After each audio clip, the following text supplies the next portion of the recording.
지난 4일 일본 서부 오카야마현 후라시키역 인근 미라이공원 일대 수많은 인파가 다카이치 사나의 일본 총리를 기다리고 있습니다. 쿠라시키시의 인구는 46만 명 정도로 일본의 중소도시 중 하나입니다. 이런 곳에서 8,000명 정도가 총리를 보기 위해 모였죠. 다카이치 총리는 가는 곳마다 구름 인파를 몰고 다녔습니다. 상대적으로 대중집회란 개념 자체가 약한 일본에선 이례적인 인기였습니다.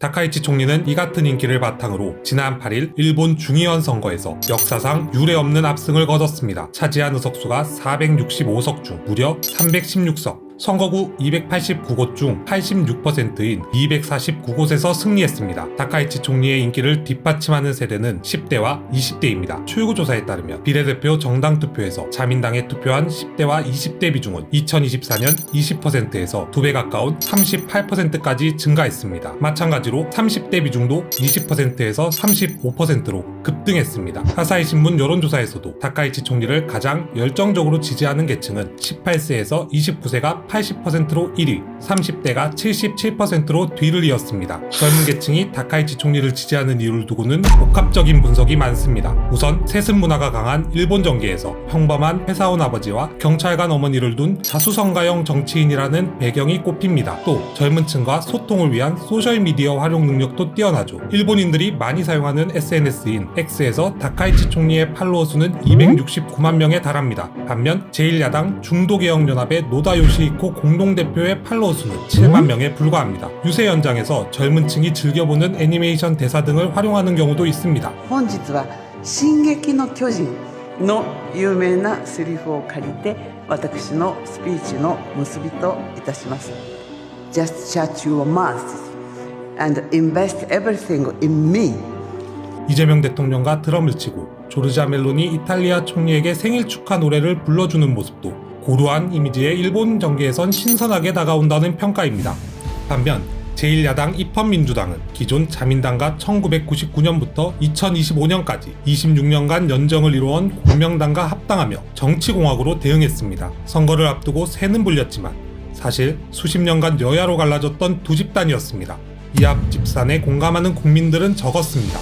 과거 다카이치 총리의 약점으로 거론됐던 강경 보수 성향조차 선거를 앞두고는 강점이 되면서 야당이 공격할 부분이 줄었습니다. 다카이치 총리는 취임 당시 야스쿠니 신사 참배 문제 등으로 인해 주변 국가의 갈등 우려가 컸습니다. 실제 그는 지난해 11월 대만 문제에 대해 중국의 대만 공격은 일본의 존립 위기라고 언급하며 중국을 자극했습니다. 이는 대만 유사시 일본이 개입하겠다는 뜻으로 받아들여졌고 반발한 중국은 곧바로 일본에 대한 경제 보복에 들어갔습니다. 하지만 다카이치 총리는 이어지는 발언 철회 요구에도 굽히지 않았습니다. 여론도 이를 뒷받침했습니다. 지난해 12월 ANN 방송에서 진행한 여론조사에서 일본인 57%가 다카이치 총리의 대응을 두고 긍정적으로 평가한다고 답했습니다.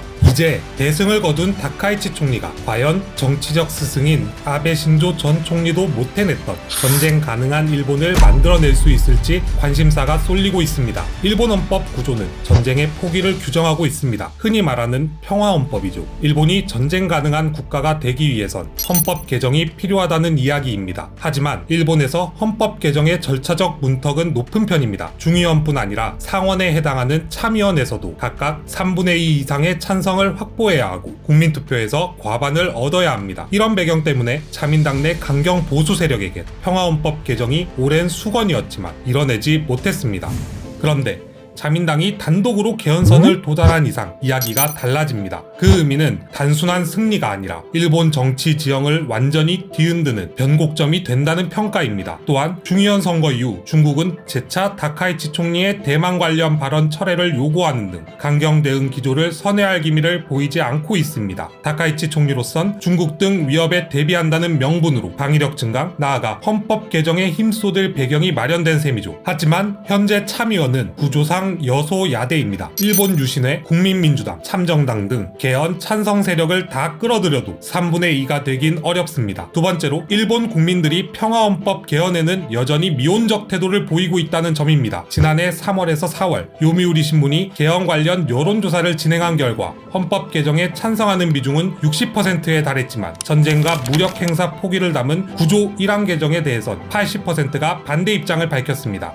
이런 상황에서 다카이치 총리는 우선 전쟁 가능한 일본으로 가는 길을 헌법 개정이 아니라 정치적 스승인 아베 총리처럼 법령 수준에서 가능한 안보 정책을 강하게 추진하는 방식으로 열어갈 가능성이 큽니다. 아베 총리는 과거 중참의원에서 모두 3분의 2 이상 의석수를 확보했지만 연립공명당이나 다른 개헌 지지정당, 여론의 지지를 얻지 못하자 결국 헌법 개정 대신 우회로를 택했습니다. 당시 이뤄진 것이 집단적 자위권 법제화입니다. 다카이치 총리의 우회로 중 제일 먼저 거론되는 것이 무기 수출 규제 완화입니다. 일본은 분쟁 당사국 수출 금지, 안보 기여국 수출 허용, 제3국 이전 사전 동의 등을 기반으로 한 방위 장비 이전 3원칙에 더해 재난구제, 수송, 경계, 감시, 기대 제거 관련한 목적의 품목만 수출이 가능합니다. 이런 품목 제한은 빠른 시일 안에 철폐할 것으로 보입니다. 일본은 주변국의 우려대로 과연 전쟁 가는 국가로 변모하게 될까요? 명분 이념적인 측면이 강하고 특히 정치적으로 예민한 구조개정. 과연 일본이 이번엔 전쟁 가는 국가가 될 수 있을지 아직까지 더 지켜볼 필요가 있지 않나 싶습니다.